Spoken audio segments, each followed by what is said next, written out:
स्वागत है हमारे चैनल कुमार देव एजुकेशनल पर। आज की कहानी है मिंजली दीदी, शरत चंद्र चट्टोपाध्याय, बांग्ला उपन्यास। प्रकरण 1। किशन की माँ चने मुरमुचे भून भूनक र और रात दिन चिंता करके बहुत ही गरीबी में उसे 14 वर्ष का करके मर गई।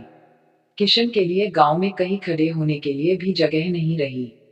उसकी सौतेली बड़ी बहन कादम्बिनी की आर्थिक स्थिति अच्छी थी, इसलिए सभी लोगों ने राय दी, किशन तुम बड़ी बहन के घर चले जाओ, वह बड़े आदमी है, तुम वहां अच्छी तरह रहोगे। माँ के शोक में रोते रोते किशन ने बुखार बुला लिया था। अंत में अच्छे हो जाने पर उसने भीख मांगकर माँ का श्राद्ध किया और मुंडे सिर पर एक छोटी सी पोटली रखकर अपनी बड़ी बहन के घर राजघाट पहुंच गया। बहन उसे पहचानती नहीं थी। जब उसका परिचय मिला और उसके आने का कारण मालूम हुआ तो एकदम आग बबूला हो गई। वह मजे में अपने बच्चों के साथ गृहस्थी जमाए बैठी थी। अचानक यह क्या उपद्रव खड़ा हो गया। गांव का बूढ़ा जो उसे रास्ता दिखाने के लिए यहाँ तक आया था, उसे 2-4 कड़ी बातें सुनाने के बाद कादम्बिनी ने कहा, खूब, मेरे सगे को बुला लाए रोटियां तोड़ने के लिए। और फिर सौतेली माँ को संबोधित करके बोली, बज्जात जब तक जीती रही तब तक तो एक बार भी नहीं पूछा, अब मरने के बाद बेटे को भेजकर कुशल पूछ रही है। जाओ बाबा, पराये को यहाँ से ले जाओ, मुझे यह सब झंझट नहीं चाहिए। बूढ़ा जाति का नाई था। किशन की माँ पर उसकी श्रद्धा थी। उसे माँ कहकर पुकारा करता था, इसलिए इतनी कड़ी कड़वी बातें सुनने पर भी उसने पीछा नहीं छोड़ा। आरजू मिन्नत करके बोला, तुम्हारा घर लक्ष्मी का भंडार है, न जाने कितने दास दासी, अतिथि, भिखारी, कुत्ते बिल्लियां तुम्हारे घर में पलते हैं। यह लड़का भी मुट्ठी भर भात खाकर बाहर पड़ा रहेगा, तुम्हें पत्ता भी नहीं चलेगा। बहुत शांत स्वभाव का समझदार लड़का है। अगर भाई समझकर न रख सको तो ब्राह्मण का एक देखी और अनाथ लड़का समझकर ही घर के किसी कोने की जगह दे दो बिटिया। ऐसी खुशामद से तो पुलिस के दरोगा का भी पसीज जाता है। फिर कादम्बिनी तो केवल एक औरत थी, इसलिए चुप रह गई। बुए ने किशन को आड़ में ले जाकर 2-4 बातें आंखें पोंछता हुआ वापस लौट गया। किशन को आश्रय मिल गया। कादम्बिनी के पति नवीन चंद्र मुखर्जी की धान और चावलों की आड़ थी। जब वह दोपहर 12 बजे लौटकर घर आए, तब उन्होंने किशन को टेढ़ी नजरों से देखते हुए पूछा, कौन है यह? कादम्बिनी ने भारी सा मुंह बनाकर उत्तर दिया, तुम्हारे सगे रिश्तेदार है, साले हैं। इन्हें खिलाओ पहनाओ, आदमी बनाओ, तुम्हारा परलोक सुधर जाएगा। नवीन अपनी सौतेली सास की मृत्यु का समाचार सुन चुके थे। सारी बातें सुनकर तथा समझकर बोले, ठीक है, खूब सुंदर सुडौल देह है। पत्नी ने कहा, शरीर सुडौल क्यों न होगा, पिता जो कुछ धन संपत्ति छोड़कर गए थे कलमुही ने सारी इसी पेट में तो ठूस दी है। देह हैं। शायद यहाँ बताने की जरूरत न होगी कि उससे पिता धन संपत्ति के नाम पर सिर्फ एक मिट्टी की झोपड़ी और उसके पास एक जंबीरी नींबू का पेड़ छोड़ गए थे। उसी झोपड़ी में बेचारी विधवा किसी तरह सिर छिपाकर रहा करती थी और नींबू बेचकर लड़के का स्कूल की फीस जुटा पाती थी। नवीन ने गुस्सा दबाकर कहा, अच्छी बात है। कादम्बिनी ने कहा, अच्छी नहीं तो क्या बुरी बात है, तुम्हारे बड़े रिश्तेदार ठहरे, उसी तरह रखना पड़ेगा। इसके रहते मेरे पांचू गोपाल के भाग्य में एक जून भी खाने को जुटा जाए तो यही बहुत है, नहीं तो देश भर में बदनामी जो फैल जाएगी। यह कहकर कादम्बिनी ने पास वाले मकान के दूसरी मंजिल के एक कमरे की खुली हुई खिड़की की और अपनी क्रोध भरी आंखें उठाकर अग्नि वर्षा की। यह मकान उस भी मझली देवरानी हेमांगिनी का था। उधर बरामदे में एक किनारे सिर नीचा किए बैठा किशन लज्जा के मारे मरा जा रहा था।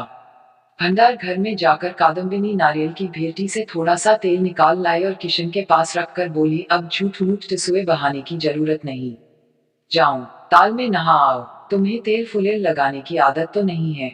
इसके बाद उसने जरा ऊंची आवाज में अपने पति से कहा, तुम नहाने जाओ तो इन बाबू साहब को भी लेते जाना, कहीं डूब डाब गए तो घर भर के हाथों में रस्सी पड़ जाएगी। किशन भोजन करने बैठा था। एक तो उसे कुछ अधिक खाने की आदत थी, उस पर कल दोपहर के बाद से उसने कुछ खाया नहीं था। आज इतनी दूर पैदल चलकर आया था और अब दिन भी ढल गया था। इन कई कारणों से थाली में परोसा सारा भात खत्म हो जाने पर भी उसकी भूख नहीं मिटी। नवीन पास ही बैठे भोजन कर रहे थे। यह देखकर उन्होंने कहा, किशन को थोड़ा भात और दो। देती हूँ, कहकर कादम्बिनी उठी और भात से खचाखच भरी एक थाली लाकर पूरी थाली किशन की थाली में उलट दी।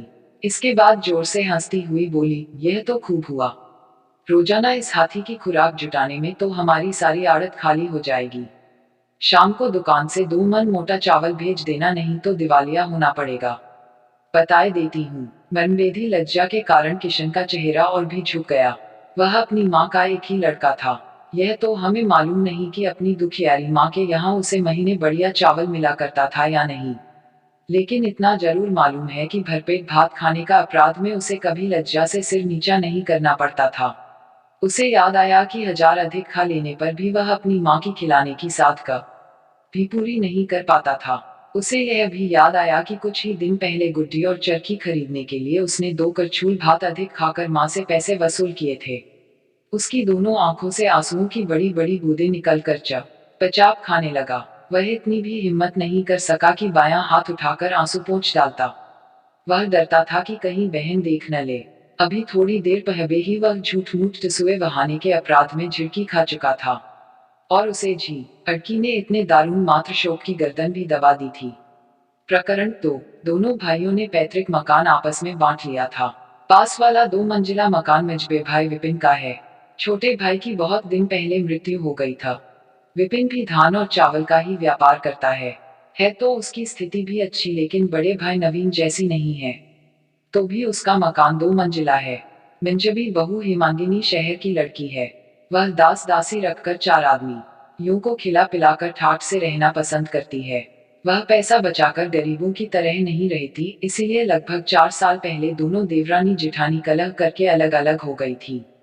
तब से अब तक खुलकर कई बार झगड़े हुए हैं और मिटा भी गए हैं, लेकिन मनमुटाव एक दिन के लिए भी कभी नहीं मिटा।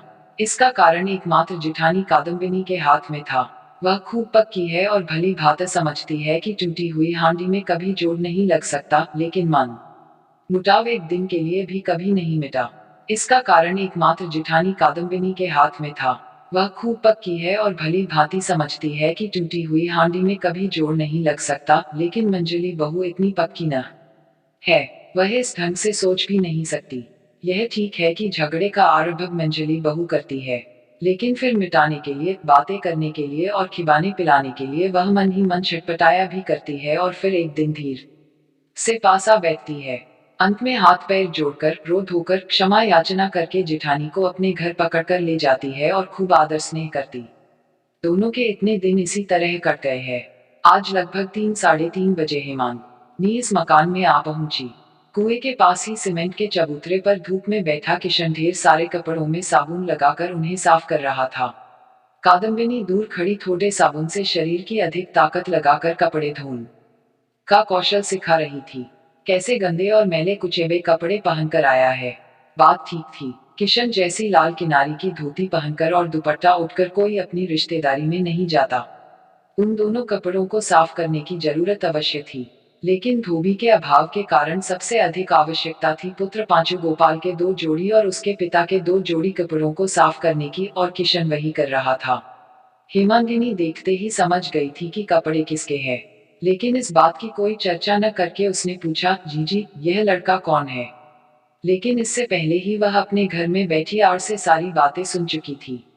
जिठानी को टालमटोल करते देख उसने फिर कहा, लड़का तो बहुत सुंदर है। इसका चेहरा तो बिल्कुल तुम्हारे जैसा है जीजी। क्या तुम्हारे मैके का ही कोई है? कादम्बिनी ने बड़े विरक्त भाव से चेहरे पर गंभीरता लाकर कहा, मेरा सौतेला भाई है। अरे ओ किशना, अपनी मंजली बहन को प्रणाम तो करा। राम राम। कितना असभ्य है। बड़ों को प्रणाम करतना होता है क्या? यह भी तेरी अभागिनी माँ सिखाकर नहीं मरी? किशन हड़बड़ाकर उठ खड़ा हुआ और कादम्बिनी के पैरों के पास आकर प्रणाम करना ही चाहता था कि वह बिगड़कर बोली, अरे मर, क्या पागल और बहरा है? किसे प्रणाम करने को कहा और किसे प्रणाम करने लगा? असल में जब से किशन यहाँ आया है तभी से निरंतर होती तिरस्कार और अपमान की चोटों से उसका दिमाग ठिकाने नहीं रह गया है।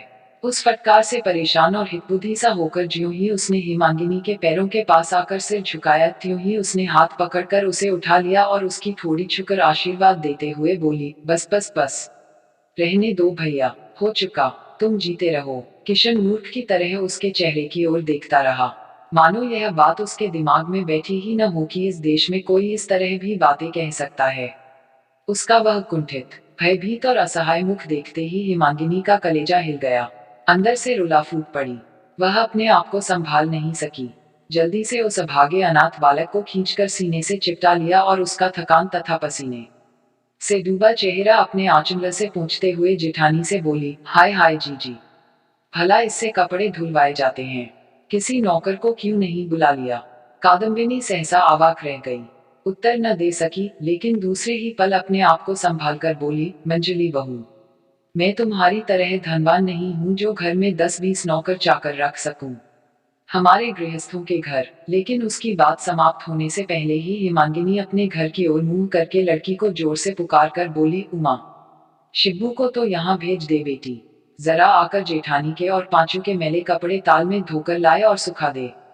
इसके बाद उसने जेठानी की ओर मुड़कर कहा, आज शाम को किशन और पांचू गोपाल दोनों ही मेरे यहाँ खाएंगे।